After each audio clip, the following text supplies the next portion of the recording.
this game yesterday, and if it's entertainment that attracts fans, the attendance will be even lower at the next home game. Pat Bonner was the first keeper in action, saving from Ian Ferguson in the 9th minute.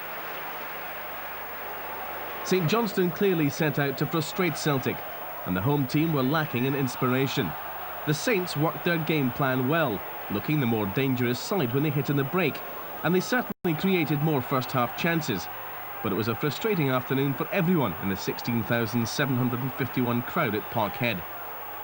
Celtic was spending plenty time around the Saints' box, but when it came to actually finding a way through the blue barricade, they were sadly lacking in ideas.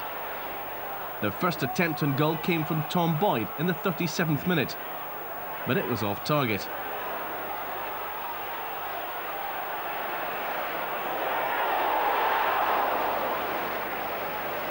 The final 2 minutes of the first half contained as much excitement as the previous 43.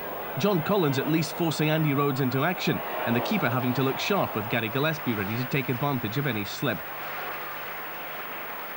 And then St Johnstone with the best chance of the first half. Ian Ferguson foiled though by Pat Bonner and Darius Dobchek clearing.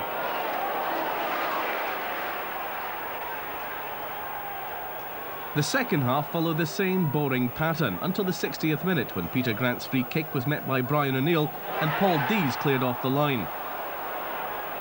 For the first time in the game, Celtic were actually looking as if they might just make the breakthrough. The St Johnstone defence, which in fairness had achieved what it set out to do, was beginning to show signs of weakness. But you got the feeling it would take something special or something bizarre to get a goal. It turned out to be the latter. Paul McStay's shot striking Pat McGinley and the ball squirming into the net. But they all count. The goal was greeted by the now customary chants of "sack the board."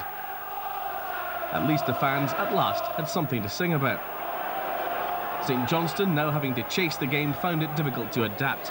They had a half chance in the last minute, but Harry Curran's header looped over the bar.